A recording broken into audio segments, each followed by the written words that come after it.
I saw you in the backstage bobbing your head with me. It's catchy, man. The thing is, when that's playing, like we used to use a different streaming, and we could talk to each other while the countdown was happening, and we would be goofing around backstage. And this time, I just had to sit there and watch him. We can't talk to each other on this streaming platform while the countdown's going on. So, anyway, why don't you introduce us? Since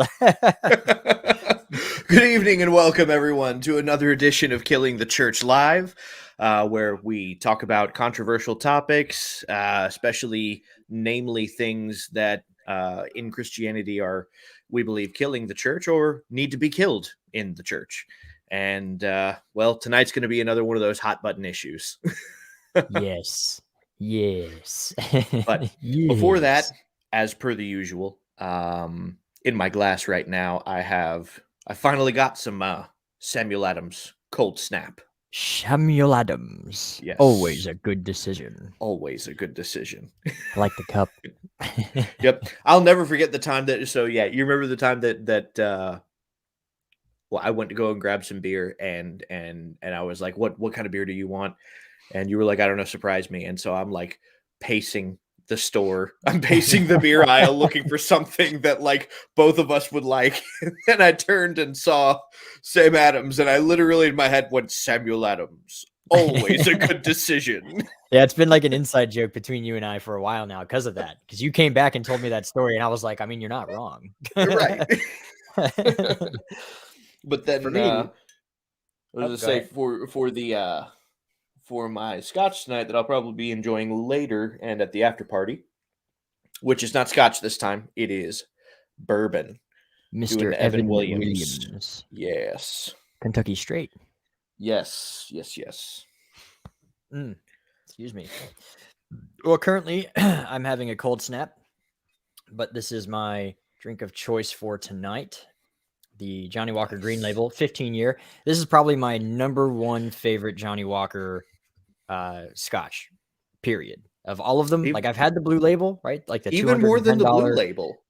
The Blue, I mean, it was good, but this is better. Honestly, like, and it's a couple of factors. The Blue Label is a $210 bottle, and to me it tastes like a $120 bottle. So I can just instead spend $80 on a 15-year that tastes just as good to me and cost me way less. So there's a little bit of the price and the taste too. I think the Blue Label's a little overrated, but I gotcha. Yeah, I just when I had it, I wasn't super impressed with it. But I love the Green Label. So I'm gonna say I remember the White Walker that they came out with for that last season of Game of Thrones. I liked that one.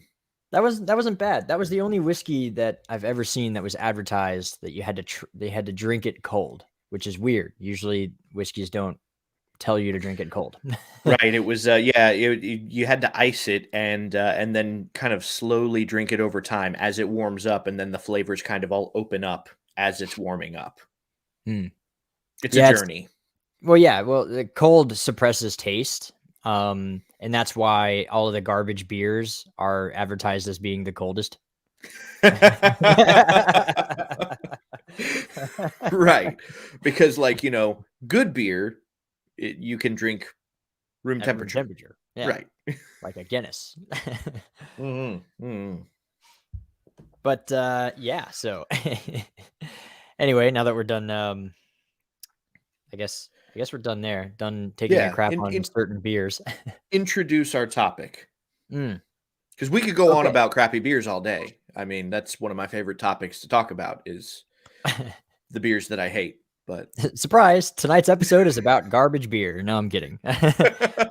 Tonight's episode, some of you saw the title, and I saw in the chat already, you were wondering what's going on. Not many of you saw the description until I pointed it out. An honor turned insult. Today we're talking about the Pharisees and a document demonized. We're going to talk a little bit about the Talmud. And so this is going to be very history heavy and also kind of ranty, I guess, on our part. Which, I mean, let's be honest, a lot of these episodes are just us ranting about things that we don't like about church culture, Right. It's it's kind of like watching somebody do a playthrough on like Twitch or something. I mean, really what you're paying for is somebody else's experience, and the people who enjoy this show really just like watching us rant. That's pretty much all it is. Well, they're part of it. I mean, you can definitely, like, well, first of all, if you are having a drink with us, tell us what you're drinking. Please. Because why not? Be part of the conversation, engage in the chat. And later on, we will have a Q&A session towards the end. But in the meantime, while you pour yourself a fresh glass, do not forget to please hit that like button. And if you're not already, subscribe. It's the best way you can help support the channel, and we really appreciate it. Indeed. All right. So let's get into the topic everyone loves to take a crap on, not beer. And I mean, like, where do we even begin? Yeah, the Pharisee one is a big one. Sticking with the main title, because Pharisee is an insult that gets thrown around so much in Christian circles, and we've touched on this a couple of times briefly in one episode or another, but we've never dedicated an actual episode to it. But that is something that your response and my response whenever we get called Pharisees, which happens frequently, is usually something to the nature of no thank you, I have not earned that honor yet. Yeah, usually we spin it. It's like I have actually, that's Please, one of my, you humble me. yeah, exactly. That's one of my favorite, like, personal favorite videos that I've done, was I start out and I'm like, how dare you give me such an honorable title I've never earned, like, but yeah, no. So one thing that we definitely want to cover tonight is how incredibly misunderstood both of these things are.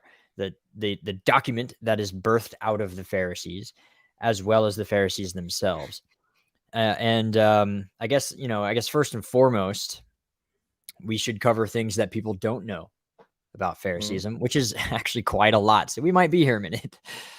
Like, let me just ask you a question, right? How many people have you talked to that can tell you what Pharisees are and believe after using that as an insult? Scarce. Especially after using it as an insult. That's actually almost the number one indicator that I know that they don't know what they're talking about. If you use the word Pharisee as an insult, I automatically know that you don't really know anything about the Pharisees. Yeah, like, or first century right Judaism, for that matter. Yeah. So that's our number one problem is, what we've done is, in larger Christendom, we've actually taken what used to be an honorary, a title of honor, like a really, imagine using a phrase like Mr. President as an insult, like as a daily insult. And some Americans may feel like, well, no, I mean, the president may be an idiot sometimes, but to say the president and make that into an insult is kind of an insult on, like, the American Constitution in a way.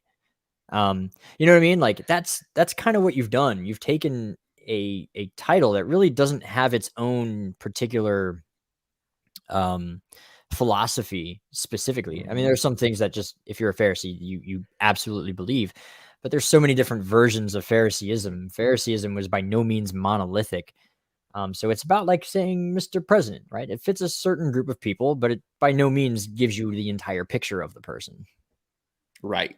It's also almost, in another way, it's almost like using the word pastor or preacher in an insulting manner.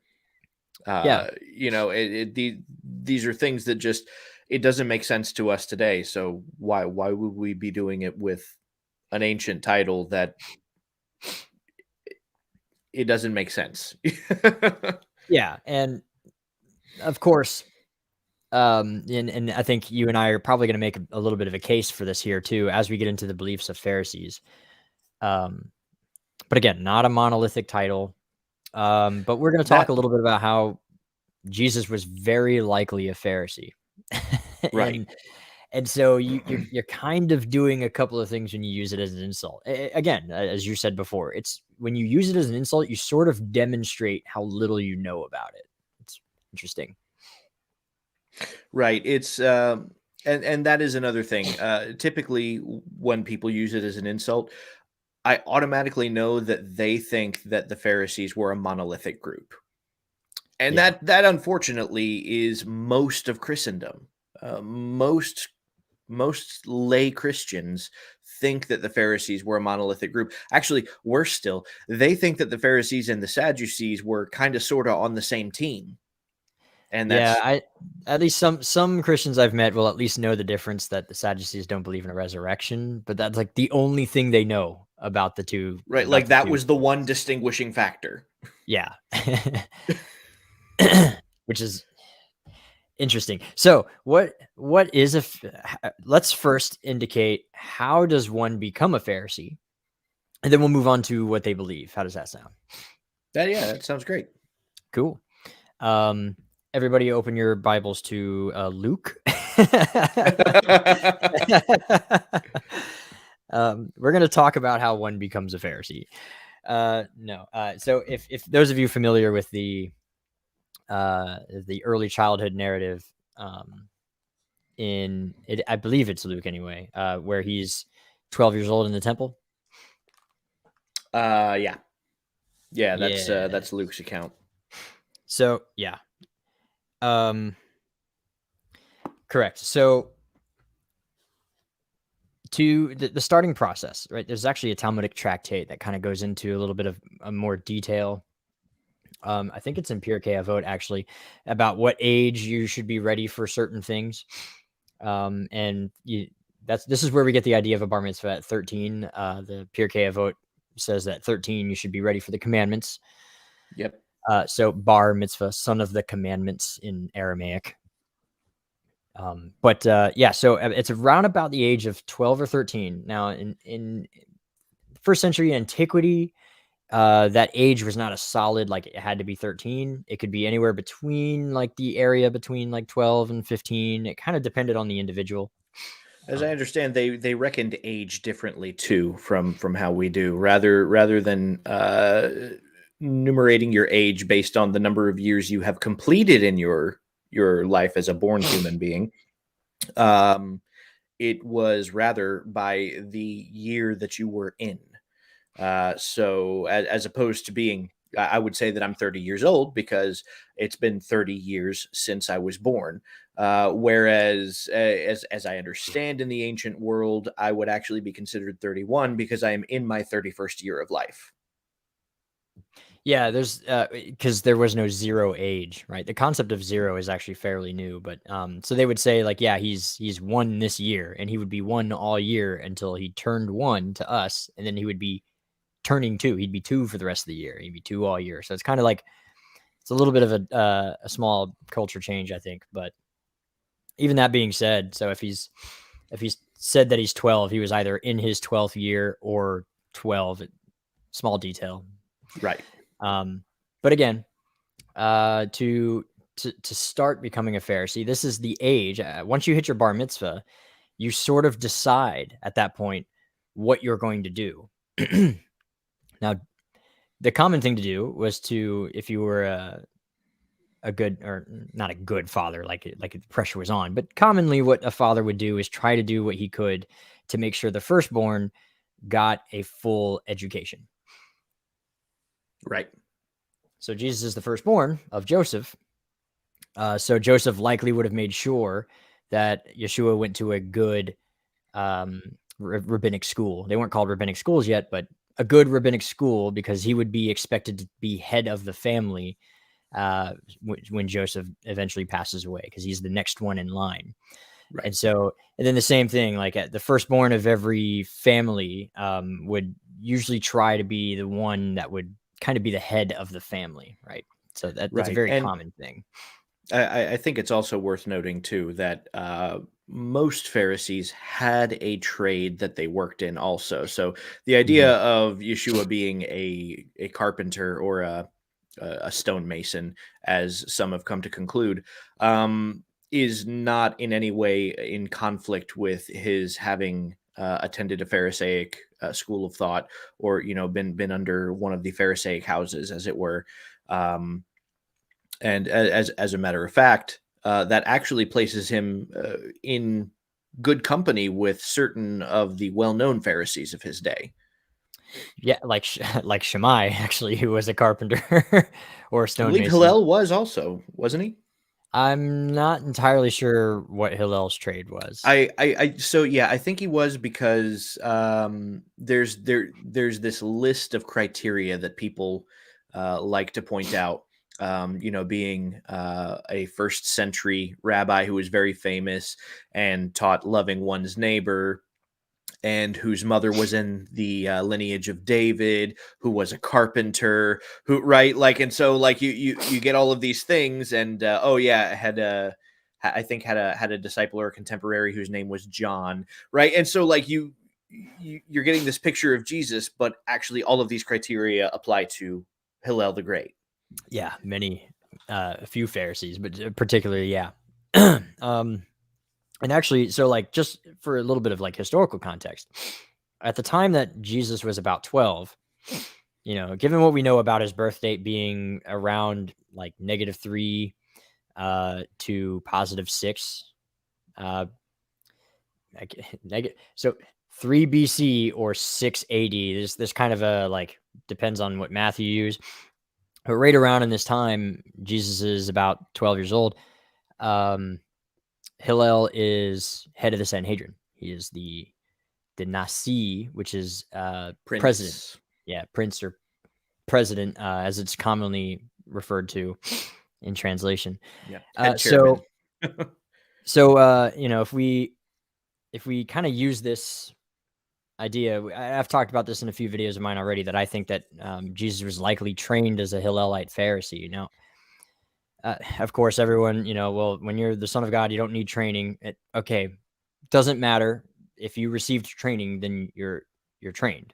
Whether or not you pre-knew the information you got, doesn't matter. You're still a trained Pharisee. I actually, and this, I went to university, and I came out not learning a whole lot of new stuff. I went to university with a lot of that information already, so I did really well in my classes. And so the only difference between former me and new me is that I have training in education, whereas before, technically, I didn't. Right. So that's really the only difference. Right. But yeah, there's reason to believe that he seems to be trained in the school of Hillel at some point, whether or not it was Hillel himself or maybe his grandson Gamliel. Yeah, it's funny. There's a ton of evidence of this. It's interesting. So a lot of people will say, and I saw a recent TikTok video that was trying to dispute this exact subject, saying, well, he never blatantly claimed to be a Pharisee. I'm like, well, he never blatantly claimed to be the Messiah either. Like, there are a lot of things we attribute about Jesus that, like, he never blatantly claimed, but there is evidence of what he is intending in the language of the text. And this is one of those, but actually I think one of the most blatant ones that sticks out to me is not even from Jesus. It's actually Jesus being referred to as being among the Pharisees by John the Baptist. In John 1:26. Well, if we start further, in 1:24, the priests and Levites who are questioning John have been sent from the Pharisees. It says that these men are sent from the Pharisees, right? And so what does John tell them? He says in verse 26, one is among you who is basically who's greater than I, who's the strap of his sandal I'm not worthy to untie, right? So he's not talking about a collective of people that's there, and he's not just talking about the Jews in general. Otherwise, in either of those cases, he would have said one is among us, but he doesn't. He says one is among you, indicating he's referring to a body that he is excluded from. Yeah, and he wouldn't have been a Pharisee. He was a son of a priest. Right. And usually priests were, they did their best to not try to belong to quote unquote parties. And so, yeah, he would not have been considered a Pharisee by being a priest, a Levite. Right. Or a Cohen, excuse me. I'm not sure if he was Levi or not. And one of the other ones, while we're talking about him, not blatantly saying I am a Pharisee, which is, it's ridiculous to expect him to ever actually make any kind of such statement. But he comes just shy of saying that, or actually, more or less, what he says amounts to I am a Pharisee, at least in the colloquial sense.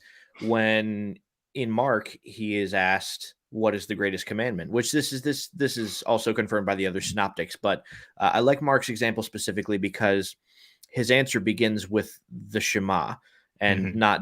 not just moves straight up to love the Lord your God with all your heart, mind, soul, and strength. And a lot of people who will dispute this try and stop there. They're like, well, if loving God makes one a Pharisee, then everybody's a Pharisee, or they'll try and argue that. And I'm like, no, that's not the point. The point is, you're right. All Jews agreed that loving God was the first and foremost of all of the commandments. It's the greatest commandment. Where they differed, especially in the school of Phariseeism, in the schools of Phariseeism, the difference was in what came second. There were I see in the chat, we've got some who know there were roughly 7 schools of thought at the time, Mm-hmm. and all 7 of them had a different answer to what came second to loving God. Whereas, so we commonly talk about Shammai and Hillel. Shammai believed that the Sabbath came second to loving God. Whereas Hillel, he specifically, his philosophy was that loving one's neighbor came second to loving God. So when Yeshua is asked this question, by the way, is a question that a prospective student would ask a rabbi to determine whether or not that was a philosophy he wanted to learn, right? Mm-hmm. And so he would say, what is the greatest commandment in the law? And you wait for the rabbi's answer and decide, okay, maybe I don't want to learn that philosophy. Maybe I'd rather learn, or maybe you do want to learn that philosophy. So by giving Hillel's answer, he is blatantly self-identifying with that school of thought. He's saying, I am of this school of thought. In every way, but outright saying it. Yeah, basically. Right. And that's one of those. Like, it's almost like somebody asking you, what country do you come from? And you begin by reciting the Pledge of Allegiance. It's like, well, you didn't say you were an American. It's like, yeah, but but yeah. But you did say, I pledge allegiance to the flag. So that's a weird answer to give for someone who's going to say, oh, I didn't say I'm an American. Right. A little sus. No, yeah, that, like, just contextually, like, historically, we know that was a question that was often asked of rabbis to determine what kind of, if the prospective student would like to learn under that rabbi, following whatever philosophy he was going to identify with at that point forward. But like, even moving, like, back to the original question, like how one becomes a Pharisee, like Yeshua's whole story, especially in Luke, seems to really give this idea, actually more like Matthew, really give this idea that he was a properly trained and a very popular Pharisee rabbi of his time. So if we, so we have the baptism, right? The Holy Spirit descending like a dove. This is, you could say, an ordination, where he gets his, like, official ordination. But the Gospels tell us that he waited until he was about 30 years of age before he began his ministry. According to the laws that are written out for us in Talmudic literature, a Pharisee is, like, you can't become a Pharisee and hold a position of authority until you turn 30. Right. So you start at the age of 12 or 13, your bar mitzvah, and you study for the better part of basically 16 years, 17 years. And then once you're about the age of 30, now you're allowed to have a position of authority, which is, again, they called him rabbi, which is a title very much reserved for Pharisees in this time. Yes, it does just mean teacher. No, not everyone could just be called teacher. But yeah, so when you turn when he turns 30, we know that that's when he starts his ministry. And I've made a couple of videos on this already. He immediately goes out and he starts making disciples. Again, this is what Pharisees would do once they had their official ordination in hand. Their first job was to create for themselves disciples and start their own school. Right. And it again, just to touch on the treatment that the Pharisees get, which I get it. So we don't read very many, of the conversations that Yeshua has with Pharisees in the Gospels. Not many of them are pleasant. Most of them are hostile, but not all of them are hostile. And as a matter of fact, some of them that we have been taught to read in a hostile tone are actually not hostile at all.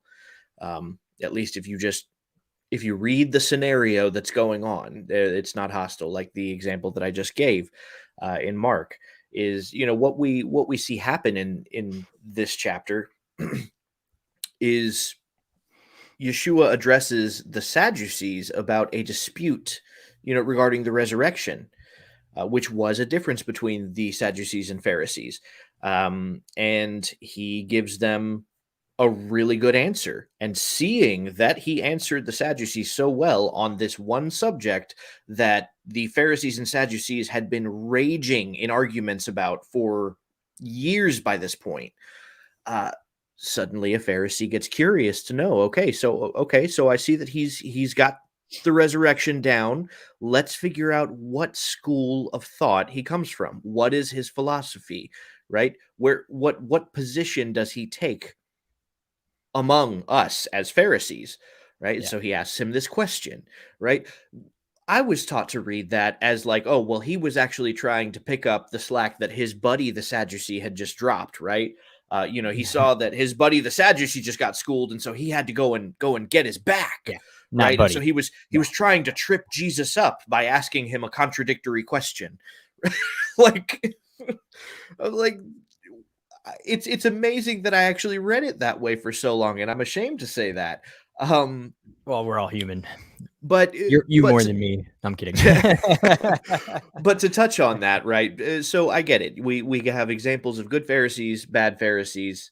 To write off the entire school as of the entire sect as being bad because of the few bad examples is like writing off all of the Baptists as being bad because of Stephen Anderson and completely forgetting that guys like Billy Graham existed.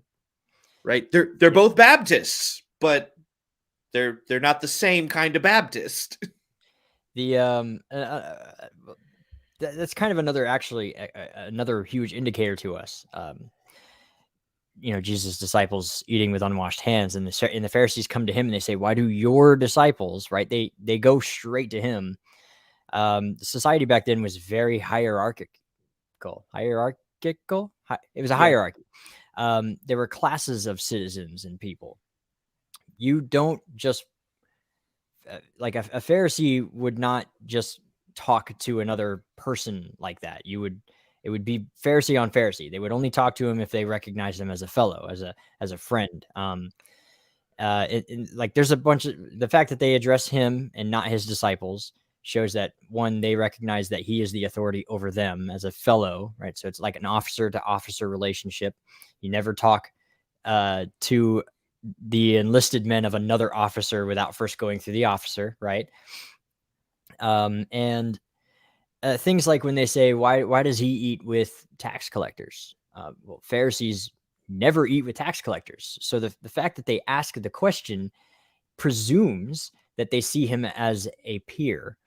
As otherwise, if he's not a peer Pharisee and he's eating with tax collectors, then it's like, oh, okay, well, he's just another regular guy eating with a bunch of regular guys, but he's different. He's obviously not. He's a Pharisee, and they recognize that, so they look and they're so. This also tells us he was probably dressed like a Pharisee. So they look and they're like, "Hold on, we don't do that though. What are you doing?" Right. It's actually one of those things that so many assumptions are made about that particular example that just find no basis in even logic or rationale. It it's presumed that Pharisees just taught everyone as a generality not to eat with tax collectors and what have you. No, that's not the case. This is a standard they kept themselves to. Like that was a Yeah. personal standard for Pharisees. For anybody else to eat with a tax collector was not something uncommon, and it's not something they would berate anybody for. So if they didn't perceive Yeshua as a Pharisee, they would have never mentioned it. Yeah. So it's a big indicator there. And Jesus exhibits all the signs. He teaches in parables. That's a Pharisee thing to do. He believes in the resurrection, obviously. That's a pretty uniquely Pharisee belief at this time. Not like exclusively a Pharisee belief, but pretty much uniquely Pharisaical. We already mentioned that the Sadducees didn't. His use of rabbinic hermeneutic in Matthew 12 is uniquely Pharisaic. I love Matthew 12 because, and this is one of the great ones, right? Is because a lot of the people who really hate on the Talmud, it's interesting to watch them struggle to try and make this scenario fit into the written Torah. Because they act like, well, it's just a foregone conclusion that breaking the Sabbath would be okay if your life is at stake. And it's like, well, no, I mean, if we're dealing with the law, like actual legal renderings, and by the way, breaking the Sabbath already comes with a death penalty, right? Yeah. So if you're breaking the Sabbath in order to save your own life, you have already subjugated the main point. Right? You've already usurped the whole subject. Yeah, right. So there is congratulations, nowhere, you played yourself. Right. There is nowhere in the written Torah from which you can validate or justify breaking the Sabbath to preserve life. That is uniquely Pharisaic, uniquely rabbinical, uniquely Talmudic. Yeah. And for those of you wondering, that the Pharisees, they do pull from scripture to create this, but they do so in a very Pharisee way, right? They use a system of hermeneutic called pardes. So the Peshat, plain meaning, remez, right? The underlying or hinted at meaning. Yeah, hints. They take, I think it's Leviticus, either 18 or 19. And it's the righteous shall live by these laws. So they took the Peshat. The righteous will live by the code as written in the Torah. All right, so you live by this, you're righteous. Remez, the opposite is also true. You shall not die by them, i.e., you should not. Keeping the commandments should not be the death of you, and that's where the concept of pikuach nefesh comes from. They've used a Pharisaic hermeneutic to come to that conclusion, and Yeshua is using the very same style of hermeneutic to make the conclusion he makes in Matthew 12. And in fact, he treats the Matthew 12, the way he talks to the Pharisees, he says, have you not read the scriptures? Like he expects them to already know this. Like, don't you already know? Like, so, right. Yeah. And that's because this was already in the first century. This was already an established halakha, right? Yeah. This was something, the people who want to say that so the Talmud didn't come about until the second century. It's like, yeah, it was compiled then, but the teachings of it already pre-existed in this period, which is, by this point in the first century, the halakha concerning pikuach nefesh already was in full effect. Yeah. Yeah. And for those wondering, the Talmud, compiled 5th and 6th century. The Targums predate the 1st century, and they contain a lot of oral traditions in the Targums that are now found in things like the Mishnah and the Talmud. So we know that those things have been around because they are recorded elsewhere, and that's why Brad was careful to say it was compiled then, because that's really what they did. Is more of a compilation of these traditions. Right. Yeah. To stress so much on the compilation date and then to suggest that it didn't exist until its compilation date is to suggest that the Bible itself didn't exist until what, the 3rd century, mid-3rd century, I think, is when it was the Bible finally compiled. Yeah. Yeah. When the canon was closed. Yep. Yeah, the Contrary to Catholic popular canon. belief, the Council at Nicaea did not decide the canon. All they did was close the canon. The canon was already long decided before then, which is interesting because at Nicaea they brought a few things into question. Like they didn't want James to be in there. Yep. Thank thank God they had the mind on him to go, no. All we're doing is we're stopping. We're not here to discuss what's in it. We're here to say this is it. We're done here. Though they did add to it, and we'll have to do a whole other episode on this. But Not at Nicaea though. They no, did that no. later at a different council. Yeah, it was what is it, late 4th century, I think, is when the Catholic canon, it was like 393, when the Catholic canon finally established the Apocrypha being part of the Old Testament, which didn't exist in the Jewish canon, which, depending on who you ask, is either 40 CE or 140 C or BC. Excuse me, 140 BC or 40 BC, 140 CE. Dates, names, dead guys. Yeah. It's good. Yeah. So it either existed already established 40 years before the time of Yeshua, or 140 years after. Yeah. But like another real quick touch, the way that the Pharisees, again, like he seems to berate them a lot. This very common Pharisee thing to do, actually. And again, in this hierarchy society, you would never berate, even if you totally disagreed with him, and if you knew he was a hypocrite, he was a totally corrupt leader.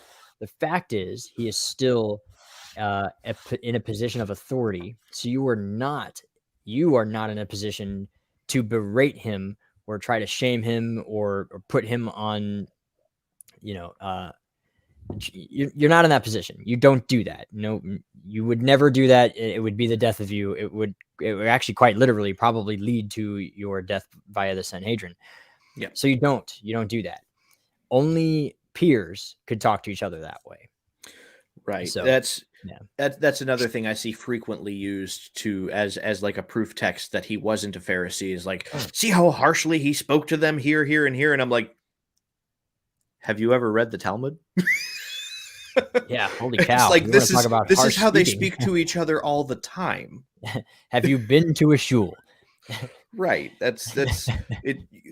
Peers among the Pharisees would rebuke each other regularly. Like that's how conversations went between, two scholars of Judaism that did not agree with one another. So the fact that he used strong language while speaking to Pharisees is no evidence at all that he was not a Pharisee. It actually is the opposite. It suggests that he was in fact a Pharisee, because he would otherwise, in Jewish society, he would not have spoken so harshly to them, regardless of who he was. And if he did, it would not have been acceptable. It wouldn't have been open. He would have done it privately. Yeah. Yep. Yeah, definitely not as open as he did do it. And of course, the Pharisees start to, and I've heard this before, well, they start to immediately try to kill him from this moment on for speaking out like that. Actually, the word is to destroy him. I think I actually went over this in one of my since episodes. The only people looking to actually kill Jesus, it seems, is the Sadducees. The Pharisees just want him to shut up. And that seems to be the big difference too, is that like the Pharisees sort of have this attitude of like, dude, stop. And the Sadducees are like, we have Rome on our side. Stop. Yeah. Yeah. Yeah. One is please stop. The other one is stop or else. Yeah. And actually, there's a commentary in Luke. I think it might be an FFOZ commentary. They point out that none of the Pharisees were present for Jesus' trial. Not a single one. Yep. Yeah. So only the Sadducees were. Again, they're loyal to Rome. You brought this up earlier. Messiah never claimed to be the Messiah. And that's true. He actually never openly claimed to be the Messiah, not even once. And in fact, when he asks his disciple Peter, who do you say that I am? it's important that he never says, I am the Messiah. Peter says, I think you're the Messiah. And Jesus says, blessed are you because God has revealed this to you. He never made claim. He never taught his disciples that I am the Messiah. He simply let them come to that conclusion on their own. And this also makes sense for the, just as like a side note, this makes sense for the betrayal. For Judas to betray Jesus, it doesn't make sense. What information did the Sadducees need to arrest Jesus, right? That they didn't already have. He was pretty open about all of his teachings. He never said anything wrong. He never said a blasphemy. He didn't do anything worth being arrested for. Why? And some people are like, well, maybe they didn't recognize Jesus, why he had to kiss him. No, they would have been able to recognize him. He taught openly in public. I'm sure. Yeah, sure, he's a Jewish man and he would have looked pretty common, but you could simply hire a guy to follow him. Why does he need to be betrayed? And the answer is they need something. They need a reason to arrest him. The Sadducees would take a messianic claim to be treason against Rome. So very likely, and this is according to many New Testament scholars, that the betrayal was that Judas told the Sadducees that he claims to be the Messiah. And that's the treason. And then they go and have him arrested because now they have information that he otherwise did not disseminate on his own.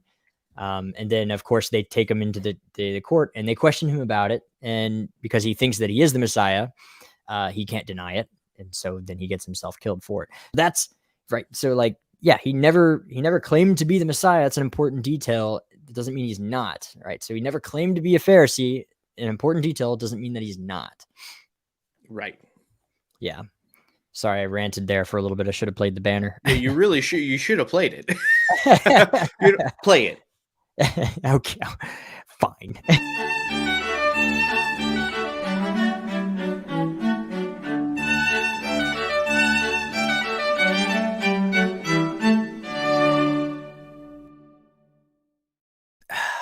You see, it still works as a closer. It does kind of work as a closer. But I'm gonna use it as an open. Yeah, actually, that's fair. It works as a closer after you get done with a rant. Yeah. I should change the title. Seamus did a rant. Seamus done a rant. So I guess we should back on topic, right? Because they're at the 45-minute mark by now. Wow. Yep. I was going to say we've mostly touched on the subject of Pharisees for right now, and really, I'll be interested to hear any arguments to the contrary that he was not a Pharisee. I think we can shift gears to the Talmud, which we have touched on briefly here a little bit. Yeah, we have. So the last thing I'll say about the Pharisee thing is that this is a title. It's like holding a PhD. You don't just stop being a Pharisee. Paul was a Pharisee. He referred to himself as in the present tense as a Pharisee. Once you earn a doctorate's degree from a theological seminary, you are forever a PhD in whatever theology, even if you change your theology a little bit, you don't stop being a PhD. And that's kind of how Phariseeism is. It's a school, it's training. And once you've gotten that title, you don't just renounce the title. It's part of your identity and part of your training. So, not every Pharisee, in fact, many Pharisees were not hypocrites. Jesus seems to only have a problem with a select few. And because it's only recorded the problems he had, many Christians read the New Testament, not reading anything else. Their only exposure to Phariseeism is the problems that Jesus had with the Pharisees, not realizing that he had way more in common with them than he had differences. Right. And I think it's also worth noting too, because, and this is kind of the Hail Mary of the argument, that, well, just because he had commonalities with them doesn't mean that he was one of them. It's like, okay, now you're just reaching. All right. Now it's not even about whether or not he could be construed as a Pharisee. There is enough evidence in the New Testament to build the idea that he was in fact a Pharisee. Right. Now you just don't want him to be a Pharisee because you have something against Pharisees. Right. This is a personal problem. Right. You know, if I describe every facet of what makes somebody a Republican. And then I say, well, okay, so just because he's got commonalities with Republicans doesn't make him a Republican. It's like, okay, well, now I just don't want that person to be a Republican. That's really what that chalks up to.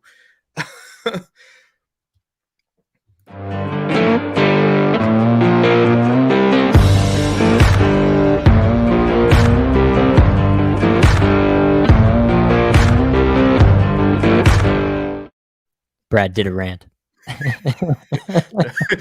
With that music, it really should be Brad done a rant, though. Brad done a rant. Yeah, so I think I'm pretty sure we've beaten this donkey in a ditch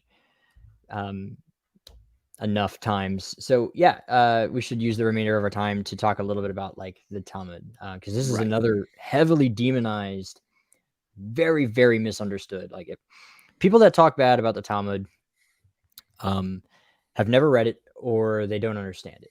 Yes. It's the same thing with the Pharisees. People who use Pharisee as an insult know nothing, either know nothing about Phariseeism, or they don't understand it. Right. Yeah. Right. Yeah, that usually is. And they may have a lot of times there are a few select Bible, or not Bible verses, Talmudic tractates that typically get thrown out by those who oppose the Talmud, and it's usually those that have to do with a yeshu, burning an excrement and whatnot. Is you know the ones, because we hear them often enough. Yeah. And it's like, okay, I get that you probably found that on some white supremacist anti-Semitic site, you know? Well, the boiling and excrement ones particularly, it's a story told by a who would be a convert, Onkelos. And he doesn't name the person boiling in excrement. It's actually a footnote in some of the translations that say this is possibly the Jesus that many people know. And it's because of that footnote they've inserted the name of Jesus into the story when it's not there in the original story. It's Right. an unnamed character, so yeah. Yeah. But yeah, it's just like that. And for Christians to do this, have some sympathy, because every Christian out there who watches this, who has ever encountered an atheist, that there are the handful of verses that an atheist who maybe doesn't actually know the Bible, which there are plenty who do. There are plenty who are very well versed in the Bible, but not all. And there are a handful of cliche verses that atheists will use to try and discredit the Bible to a Christian. It's like, okay, so you guys already know what this is like, so don't do it to the Talmud. Yeah, like what you make fun of atheists for doing, you yourself do immediately when it comes to Jewish literature. It's very weird. Like you basically you Google Talmud bad ? And then you just find a list of like a few things that the Talmud has some bad things to say about, forgetting that it's a 73 volume set. So your list of 5 verses out of my entire bookshelf is less than a fraction of a percent of the representation of the Talmud. So 1, that's a problem. But 2, you're doing the same thing that atheists do that you hate when atheists do it, right? So don't do that. Right. Yeah, and I think understanding what the Talmud is probably one of the bigger problems. A lot of people don't understand that it is. You could say that it's case law in one aspect. The Torah has many open-ended commandments, and some of those are prone to coming into conflict with one another. For instance, the Sabbath is a feast. So there actually is, it's obligatory on the Sabbath to feast, right? Like you're supposed to do that. This is a positive command. However, on Yom Kippur, you're supposed to fast. So which one do you do when Yom Kippur falls on a Sabbath, right? When it falls on the 7th day of the week, what do you do? Do you feast or do you fast? There has to be a set precedence for which one of those you go by based on the legal renderings of which one could be argued to be more weighty in this matter. And And this I is the believe, authority given to the Sanhedrin. They're specifically charged with taking care of these problems. right, so the Sanhedrin, Numbers 11, I believe. Yeah, something I think so. Numbers 11, 16 through like 26, or like 16 through 30. Is specifically is where Moses selects the 70 elders. And interesting, today, actually, I was reminded in Deuteronomy 17, 8 through 13, that rebelling against the authority of these 70 elders who were appointed by God with authority actually comes with a death penalty. But furthermore, so a lot of people say, well, that's a lot of time between the 70 elders of Moses and the Pharisees. Right. Sure, that is a lot of time. But Yeshua himself acknowledges that that same authority resides with the Pharisees. He says that the scribes and Pharisees sit in Moses' seat. Right? Some people will argue that they have seated themselves there. That's not even what the Greek text says. And you'd be hard-pressed to find a translation that does render it that way. There's only a handful. Most stick with just that they sit in Moses' seat. Which is to say that they possess the authority of Moses. They possess this authority of adjudication, which is why he follows it by saying, therefore, that whatever they tell you, do. Sorry, I was answering a comment. Actually, I can just answer it now instead of typing it, because typing takes too long with my GIMP hand. I'm like, I can type fine with this hand, and then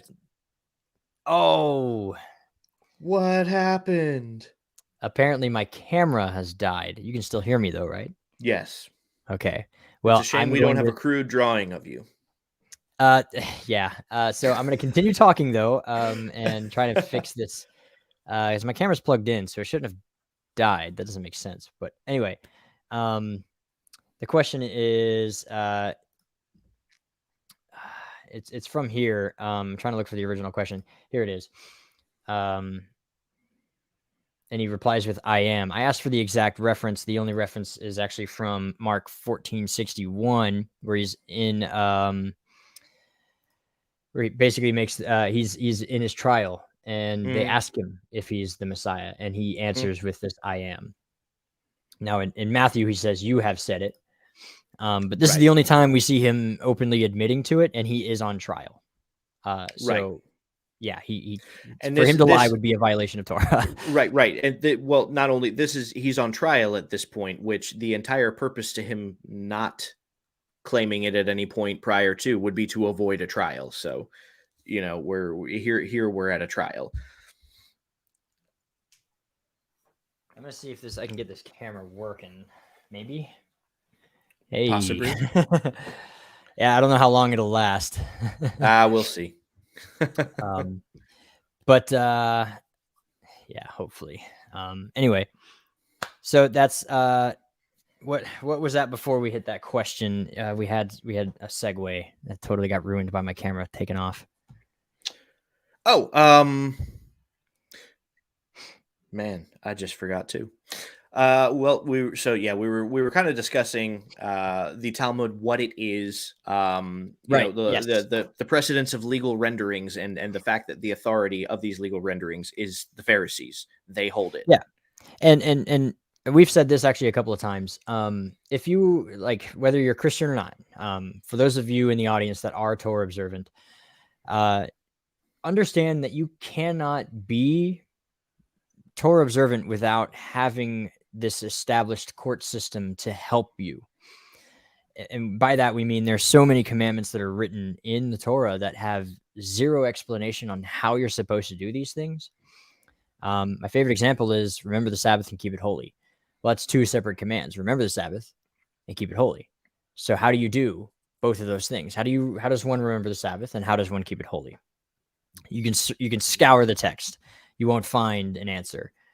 The answers are going to be ruled by the elected 70 elders, and they are elected. In fact, so they're elected, and then they go to Moses and they receive a portion of Moses' spirit. This is called smicha.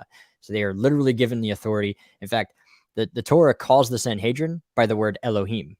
And so they are, every ruling that comes from their mouth is treated as though it were Elohim speaking. Yes. It's whatever ruling they agree on is as though it came from the mouth of God. Yeah, and God said that. God said that. Right. So, so they that spirit has been passed down in this process of smicha all the way up until the Sanhedrin of Jesus' time, where actually there's some evidence that this process is broken right around this time. Interestingly enough, Messiah happens to appear right as the smicha process seems to break. But that's actually more of a theological issue we can talk about later on. But the point is, oh, yep, it's there. It goes. The point is, I might have to switch to this stupid web camera on the MacBook. Oh no. Which is fine. But the point being is FaceTime HD camera. Is it going to do it? Hey, wow. So you can see Matt Smith in the back. Hey! Wow, this is crazy looking. Okay. I'm gonna do this. Nope, wrong way. There we go. Okay. There are certain commands that the question needs to be asked, and a ruling needs to be made. Like what constitutes as work? The word melecha doesn't really have a definitive definition. It's not labor. It's not like your job. So what constitutes this Hebrew word melecha? Well, the Sanhedrin deliberated on this. So yeah, because there's a whole other different word for work. Like melecha is different from like the work that we would typically think of as work. Yeah. But the Talmud, I mean, not only, so yes, there's some bad things in there. Let's address that real quickly. Of course there are, but understand the Talmud is more than just case law. It's a conversation. You're not just reading the case and then the ruling. You're reading the case and the entire conversation leading up to the ruling. Right. That's one of the things that I hate the most, actually, is when somebody will post something that sounds really bad that one rabbi said in the Talmud, and they'll be like, "See, the Talmud says this," and I'm like, "All right, so what did the rabbi before him say, and then what did the rabbi after him say, and then what did the rabbi after him say, and then what was the conclusion of the matter?" Right? Because you're not representing what the Talmud is. You're acting like it's the Bible in that like one verse stands as a complete impetus for how you are to behave, and that's not what the Talmud is. Yeah, no, it's a long piece of conversation. It was a very living and changing document for a long time because of this. Like Rashi adds his conversation piece to the Talmud, and a few others. So it's very much a living document that was constantly being worked on up until basically the late medieval period, and then they were like, "All right, we're done. That's enough commentary on the Talmud." Right. So what that helps us do, however, is not only is this tradition actually very well preserved, we have a lot of evidence that show us that the traditions that are in the Talmud are incredibly well preserved from hundreds of years, long before it gets written down. But it gives us as a historian, it gives us a lot of insight to the culture of the Second Temple period. The Torah doesn't live in a vacuum.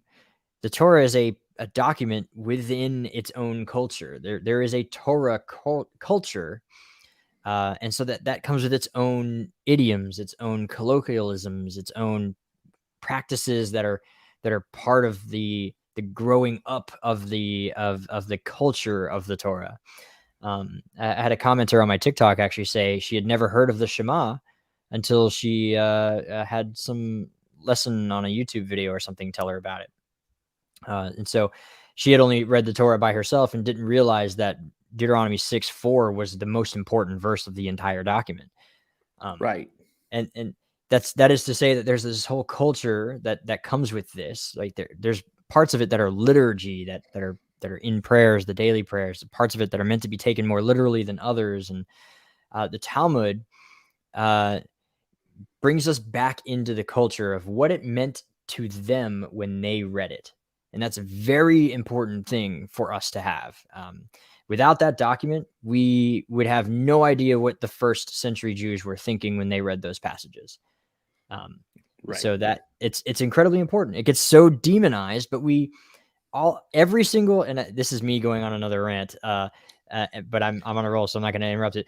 Every single translation in existence, every single one of your Bibles relies on the Talmud to make its entire Old Testament translation. A lot of people don't know this. Yeah. Every single translation. If you have a Bible in your hand right now and it has English words in it, it is relying on the Talmud to give you 90% of the interpretation that's written in here, because the Hebrew in the Torah especially is basically vague and illegible. There's no vowels, there's no vocals, there's no vocalizations, there's no incantations. So how would you know what that word is meant to be? Your favorite example is the milk, right, or the fat. Yep. Go ahead and give that example. Chet, Lamed, and Bait. There is a verse in the Torah that says you are to never cook a kid in its mother's Chet, Lamed, Bait. There's another verse in the Torah that says you are to never ever eat Chet, Lamed, and Bait. In Hebrew, in an original Hebrew Torah prior to the medieval period, these two words would be indistinguishable. And it would look like the same word. These three letters, Chet, Lamed, and Beit, can be vocalized one of two ways. It's either chalav, which is milk, or it is chelev, which is a very specific kind of fat, right? And without an oral tradition, without the Talmud, you would have no idea which one was which. Is it saying that you're not supposed to cook a kid in its mother's fat that comes from around her organs? Is it saying you're never supposed to drink milk? Like what is being said in these two verses? There's no way to tell without an oral tradition on how to pronounce the words themselves. So the fact that your English translations translate one as milk and one as fat we have thanks to the Talmud for that. Yeah. And a lot of people point to the Masoretic text because it has the vowel points, and it gives you, the Masoretes openly admit and that's why they're called the Masorah, which means traditions, by the way. So the Masoretes, the traditionalists, use the oral tradition in order to create the vowel point system to tell us which vocalizations we're supposed to use for words that are otherwise questionable and we wouldn't know. So the Masoretic text is the foundation for all of our Bibles today for the Torah. So, if you're going to demonize the Talmud, let me put it this way. I've said this before, but not on the show. You're allowed to demonize the Talmud if you can read a Torah scroll without any vowel points on your own and interpret it. No problem. Right. If you are unable to, then stop because you don't know what you're talking about. Stay in your lane. Yeah. You rely so heavily on the Talmud and you don't even realize it. And so that's why it's an amazing document. And of course, it also gives us clues and insights to idioms and colloquialisms that otherwise would go completely amiss. When God says he spoke with Moses face to face, he spoke with Moses mouth to mouth. But that's an idiom, and so it gets translated as face to face so that you understand what's actually going on, and you don't have this weird, awkward picture of Moses doing really weird and awkward stuff with the Shekhinah. So, but you see, but those are the words, but the oral tradition lets us know that what's meant there is that they spoke face to face, not mouth to mouth, right? One of the other examples somebody else just mentioned in the comments a little bit ago is the kosher slaughter, right? the verse in the "Hey, Vinny Buddha." Yeah, for those of you who are interested in hearing the thoughts of an atheist who was formerly a Torah observant believer, she's got great content, and especially concerning like Christmas. She did a couple of different specials on like Christmas and where that came from recently. Excellent content. Definitely go give her page a follow. But yeah, with kosher slaughter, the command in the Torah, Hashem specifically says, slaughter it in the way that I have showed you, right? But if you read elsewhere in the Torah, there is absolutely no place ever at any point where how to properly slaughter an animal is described. So this is a very, very, very clear hint that there was obviously an oral tradition that was passed from Hashem to Moses to the 70 elders, and it was not written in the Torah. This is information that we're going to find in the Talmud. Yeah, I think it's Rabbi Kellerman said something like that. The entire Torah is written like a letter between friends that had a prior conversation. Yes. Yeah. Yeah. So, and that's just again, I don't think I can stress enough that if you're reading from the Masoretic texts or you have an English Bible, just how much you rely on an oral tradition. So, again, people that speak really bad about it don't understand it or have never read it. And it's the same with the Pharisees. They don't understand them, or they don't know anything about them. So I keep wanting to look at my camera, which is over here, and not this, which is really weird to me. And you can't at see a certain it. point, it should be charged enough for you to turn it back on. Yeah, and I don't know how long it takes to charge this thing. In fact, I'm going to try and flip it back on and see where we're at. What do we got? It's got some. Let me switch it up to see what we got here. That was the wrong setting. Yeah, that's not the right one. You look the same. Link. There's nothing different. There we go. Yeah, that's a little better. Anyway, so I'd say, yeah, long story short, when it comes to things that you disagree with about Judaism in general, make sure you know what you're talking about before you make any kind of a critique of it. Because all too often, the people who scream the loudest against certain of these things are usually the most ignorant on them. Yeah. So I think we'll take the last few minutes and open up for questions. Absolutely. Yeah. Now is the time. If you have a question, put it in the chat. Yeah. We had a couple of questions prior to, but fly by. Put them back in the chat. Let's see. So Joshua Foot, I hope I'm saying that right. He has this question, and this is actually more or less the difference between the Septuagint versus the Masoretic texts, more or less. Yeah. Much of what you're going to see when it comes to discrepancies is that the New Testament, because it's in Greek, it's actually pulling from the Greek Old Testament, which is the Septuagint. And so, go ahead. I was going to say most of the Old Testament references in the New Testament are from the Septuagint.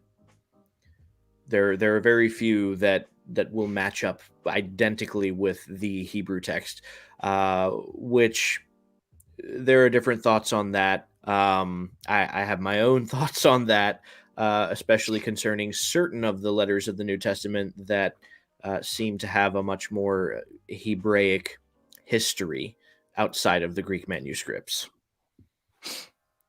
Yeah, and there's certain, I mean, we're talking about, Greek is sort of the universal language, so the Septuagint was sort of the universal Bible. So it makes sense for the New Testament to not quote the Hebrew, even though the Hebrew is a whole lot more accurate, and the Septuagint is really a shoddy translation at times. In fact, the only part of the Septuagint that was sanctioned by the 70 rabbis is the Torah. Every other regular part of the Septuagint, we don't know where it came from. So outside of the Torah, the Septuagint is not the greatest translation, but it's what they had. It's what they were working with. And so that's primarily the reason why you're going to see a discrepancy in your modern Bible, because your modern Bible uses the Masoretic text for the quote for the Tanakh, and it uses the Greek, which is pulling from the Septuagint in its New Testament. So that's why there seems to be discrepancies there. They're just that. They're discrepancies. As long as you're aware where each document is pulling its sources from, it's really not that big of an issue. Yep. But yeah, chat looks like it's pretty quiet. Nobody seems to be, jumping at the bit there for past questions to see if we can't get people that may have left and had some good questions. Let's see. Say I'll comb through the beginning. You go backwards, I'll go forwards. We'll meet in the middle. Something I do want to mention, someone mentioned this in a comment and it reminded me. When you become a Pharisee rabbi, this did not necessarily mean that you would be a spiritual teacher. Like today, the word rabbi sort of means spiritual leader in the same way we use it the same way we use pastor today. Back in the first century, this was not the case. A rabbi was a lawyer. He was an expert at the law, and the law was the literal law of the land.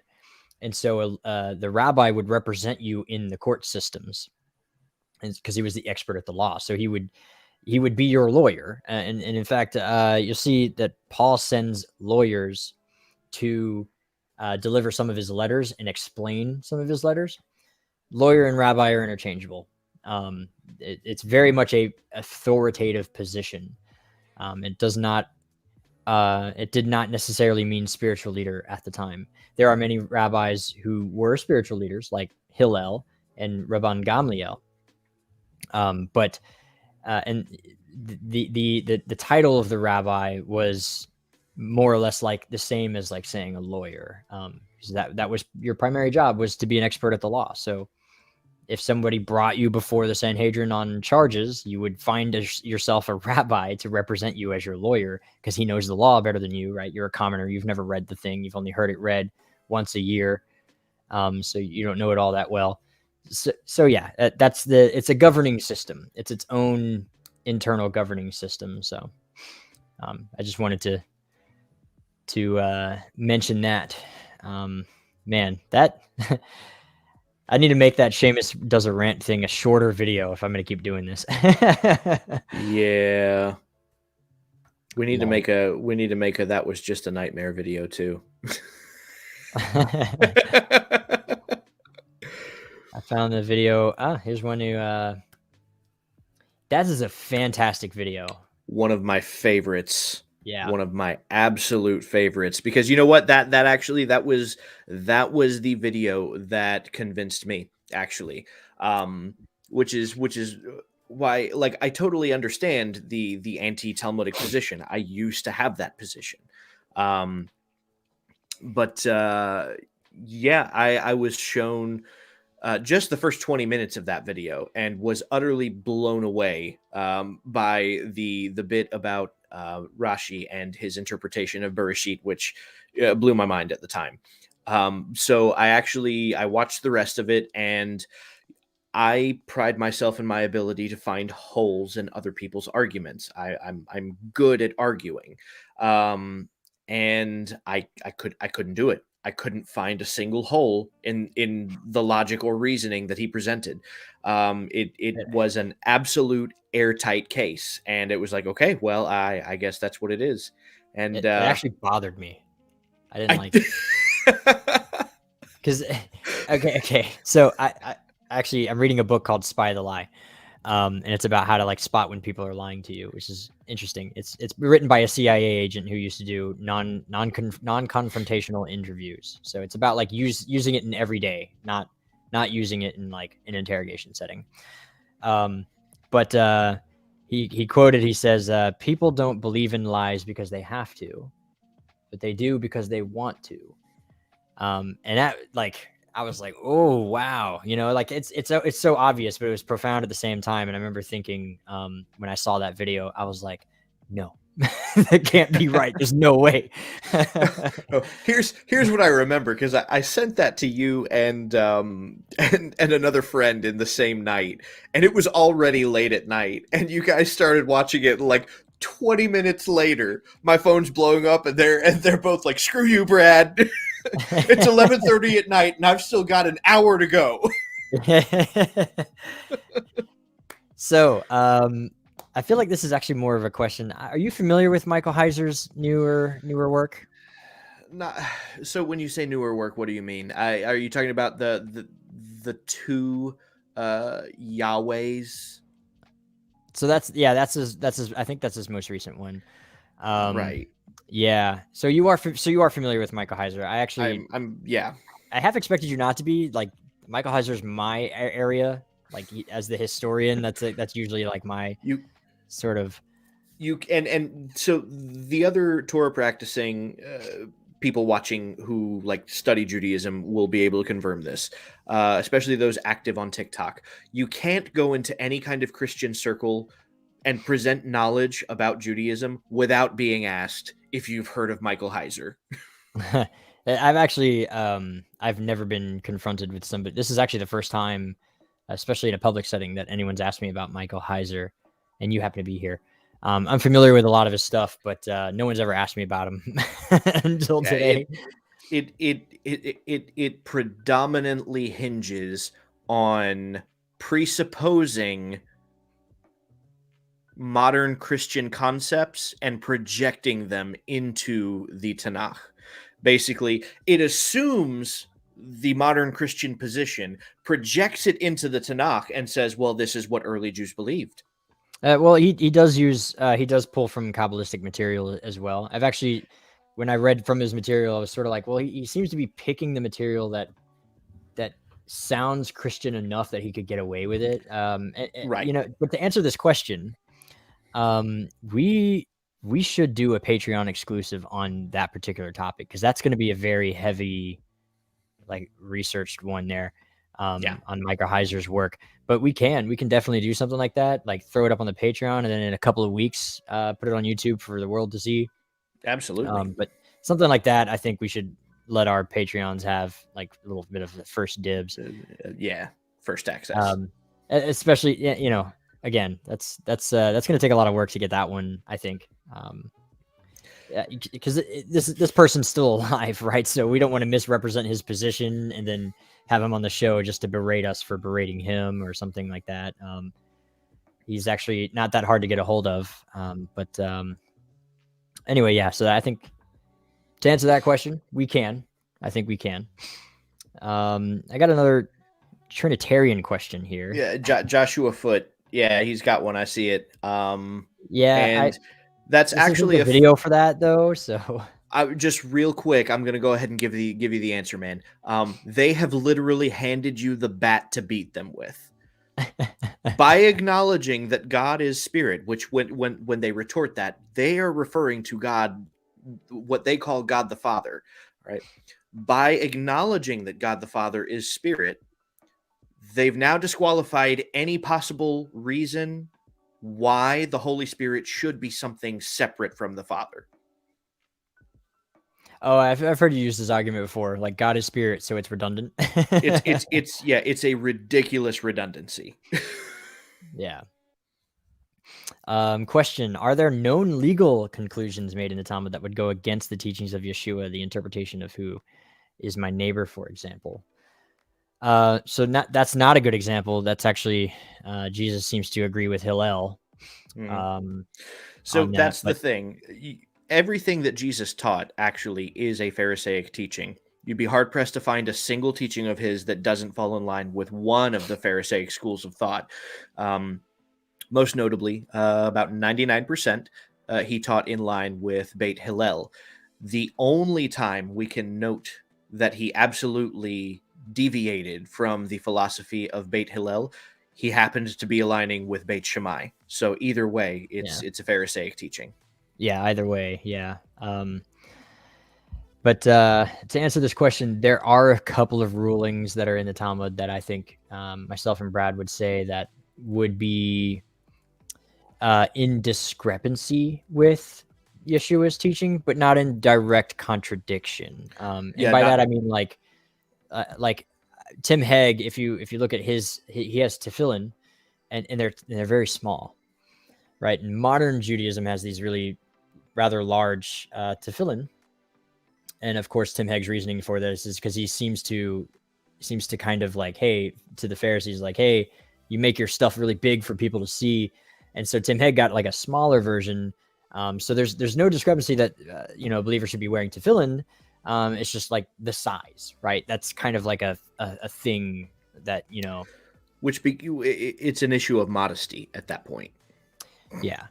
And then there are arguably some rulings in there that are definitely post-Sanhedrin rulings, and some of those would be a little bit problematic. So it kind of just depends on how you weigh the authority of that particular saying.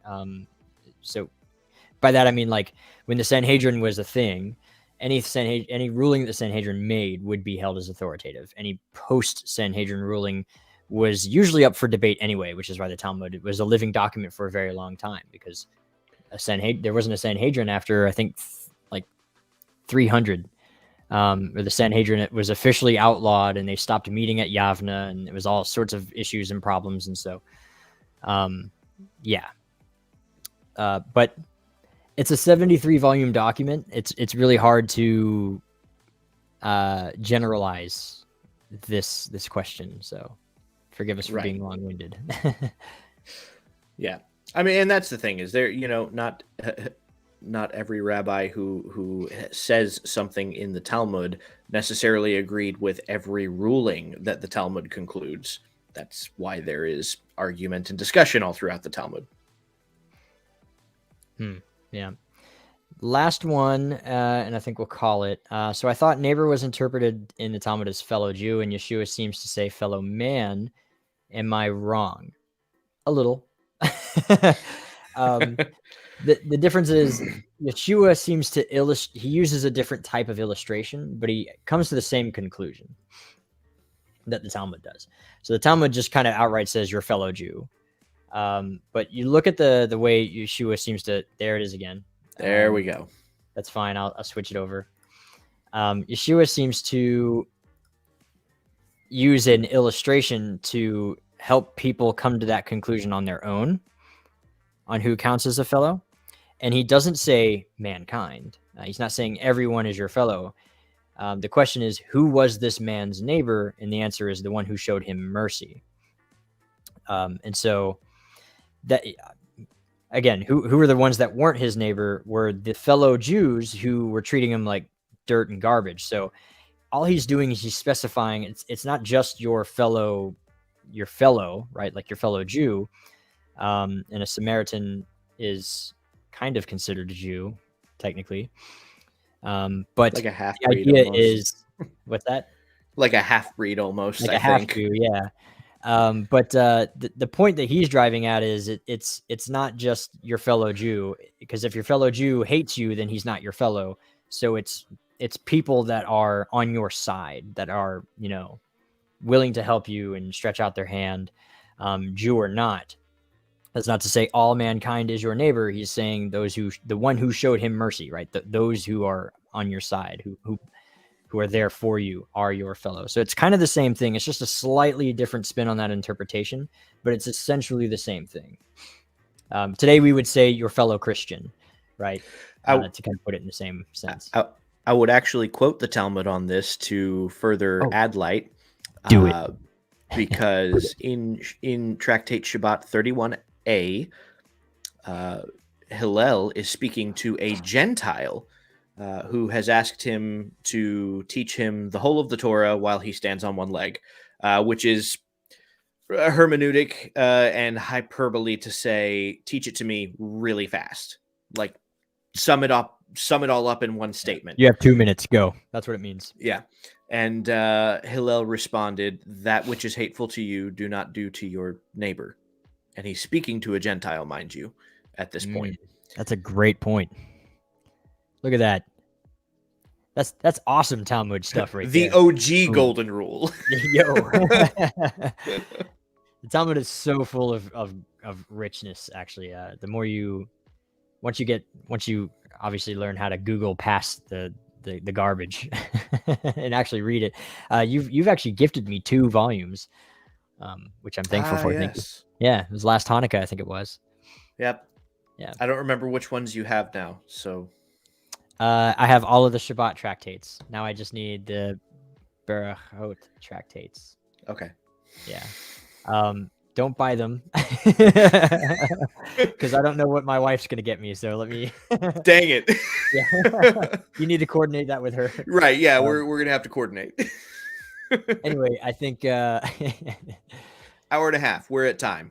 yeah, we're at time. I think we're gonna call it.